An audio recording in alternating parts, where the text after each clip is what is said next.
tête, sérieux?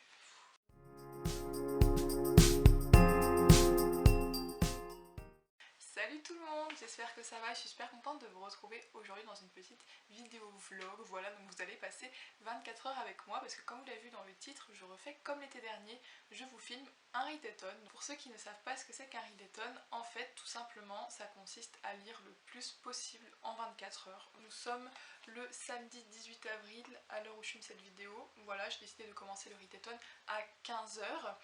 Et je me suis préparé ma petite palle et vous présenter cette petite palle. Et j'ai aussi mon carnet de lecture avec moi bien sûr, puisque je vais écrire un petit peu l'avancée de ce que je lis. Il faudra d'ailleurs que je vous fasse une vidéo sur mon carnet de lecture, enfin mes carnets de lecture parce que j'en ai plusieurs.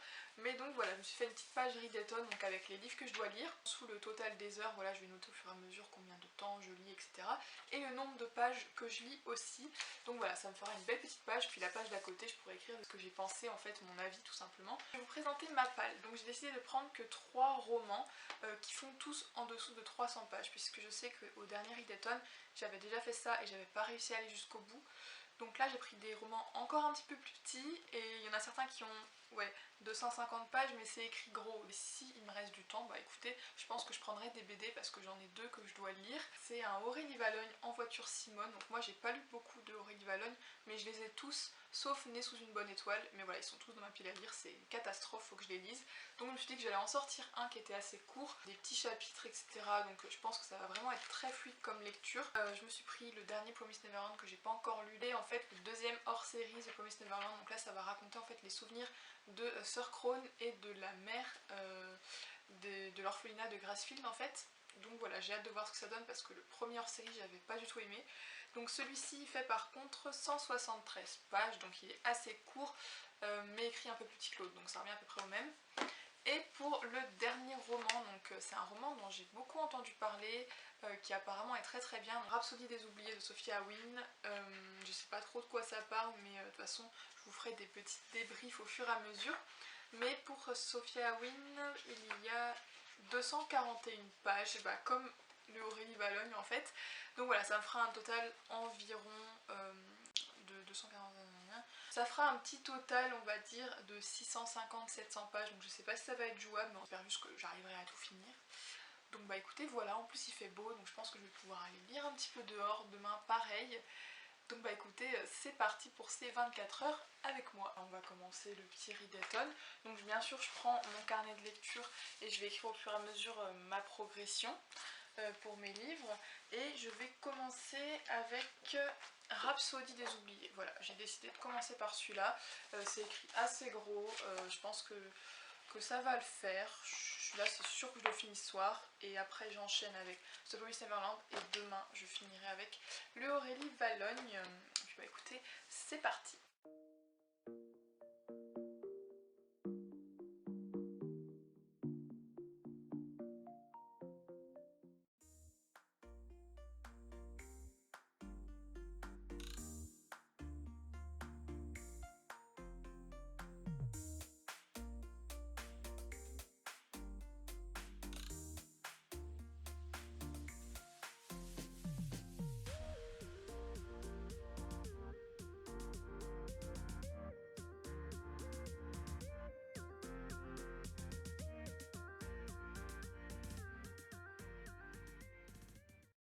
Ça fait environ 2 heures que je lis et j'ai lu 120 pages tout pile. Je suis donc au chapitre 9, donc voilà, je suis à la moitié vraiment tout pile pareil.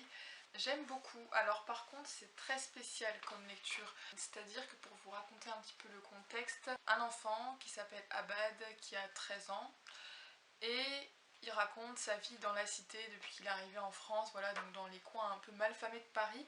Et donc le vocabulaire est très cru bien sûr, c'est lui qui raconte l'histoire, c'est-à-dire qu'on va avoir énormément de mots grossiers, il y a aussi énormément d'allusions sexuelles, je pensais pas qu'il y en aurait autant. Faut aimer ce genre de lecture crue. Moi je sais que ça me dérange pas, mais je sais qu'il y en a qui aiment pas du tout les livres comme ça, où le lecteur se sent agressé. J'avais déjà lu La vie devant soi de Romain Gary et ça me fait vraiment penser à ce livre-là, même si dans La vie devant soi, l'enfant Momo est beaucoup plus naïf.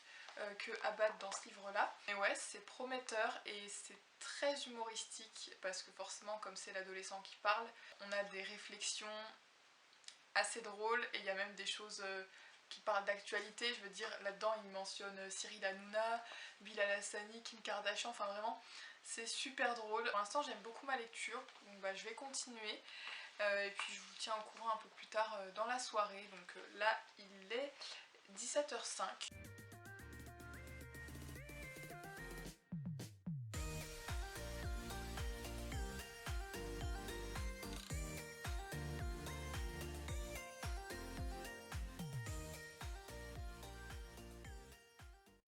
Alors, je viens de finir Rhapsody des oubliés. C'était une très bonne lecture, donc ça se voit ma tête, je suis fatiguée, mais j'ai fait une petite pause d'un quart d'heure et il est 18h45, donc en gros j'ai lu 3h30 quasiment sans interruption.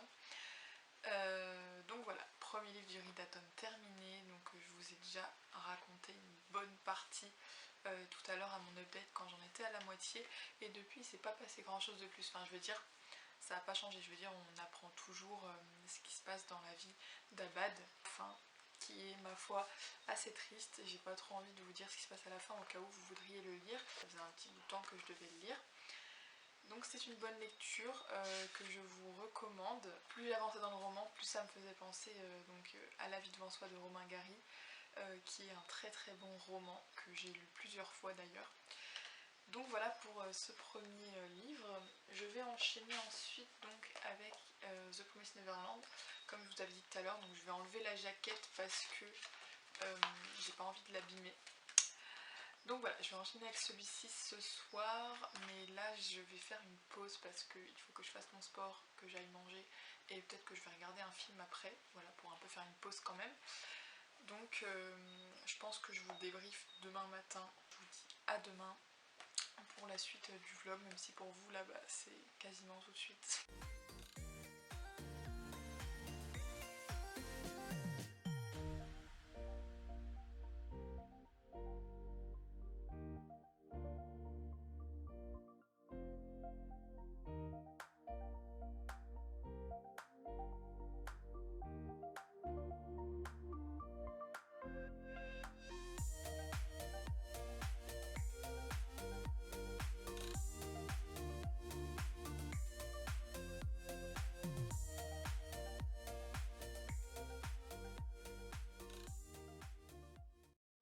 Dimanche 19 avril et du coup comme vous l'avez vu ce matin et hier soir je vous ai filmé quelques petits rushs et vous l'aurez peut-être aperçu mais j'ai fini The Promised Neverland, donc le hors-série numéro 2. Il est beaucoup plus apprécié que hors-série numéro 1 parce que dans celui-ci en fait on retourne dans l'enfance de Isabella, donc la mère dans l'orphelinat de Grassfield, et donc on voit la façon dont elle a découvert qu'il y avait des monstres en fait qui venaient récolter de la chair humaine à Grassfield et tout ça.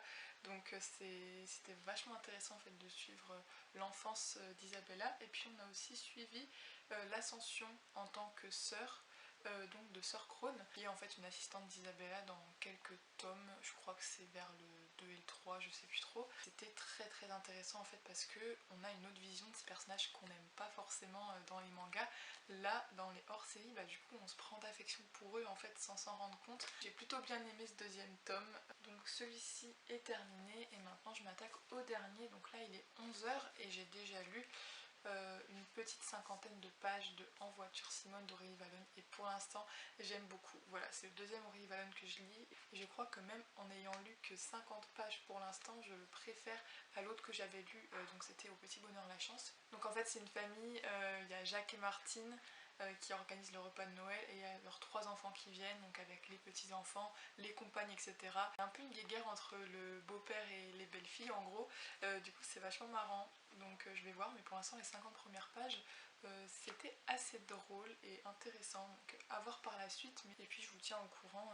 Je vous ai pas dit, sinon j'ai retrouvé des post-it donc ils sont beaucoup moins bien que ceux que j'utilise d'habitude, mais bon là comme tout est fermé à cause du confinement, je ne peux pas aller acheter ceux que j'aime bien.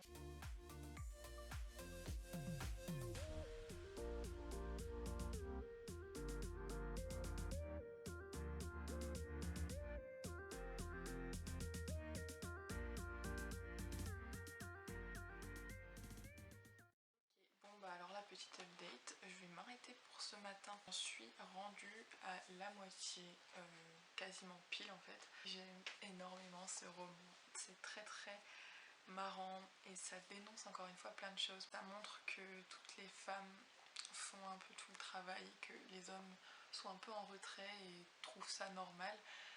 Donc voilà, je trouve ça très bien de parler de l'inégalité des tâches domestiques dans ce roman, même si c'est pas que ça c'est vraiment qu'un sujet sous-jacent, mais c'est une partie du roman qui parle de ça au moment où je m'arrête, c'est pour ça que je pense à ça directement pour vous en parler. Mais en tout cas ça parle d'énormément de choses, les relations de couple, accepter l'autre comme il est en fait et pas chercher à le faire changer. Pour l'instant ce petit roman me plaît énormément, donc je suis très contente parce que je vous avoue qu'au début de ce read d'automne j'y étais pas très motivée, je pensais pas que j'allais lire autant, mais finalement c'est le cas, donc je suis très contente. Il est 14h, j'ai fini de manger. Je vais manger mon petit chocolat et puis je vais m'y remettre. C'est du chocolat mais c'est tellement bon, c'est du chocolat noir mint, cœur coulant orange. C'est si bon. Et je sais que ma coupe est pitoyable, mais c'est le confinement donc je me suis dit restons naturels, hein. De toute façon il n'y a pas trop le choix.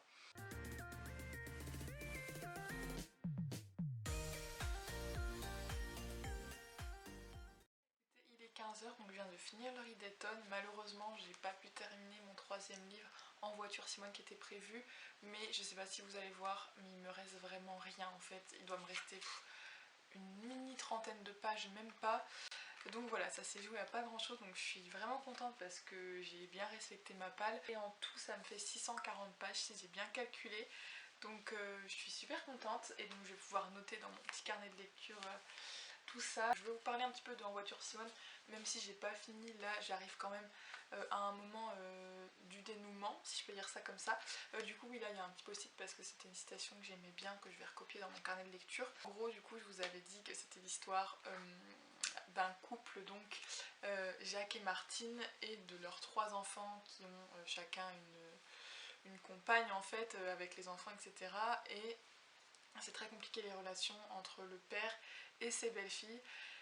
Et en fait au fur et à mesure on se rend compte que le père évolue et il change en fait sa vision qu'il a de ses belles-filles.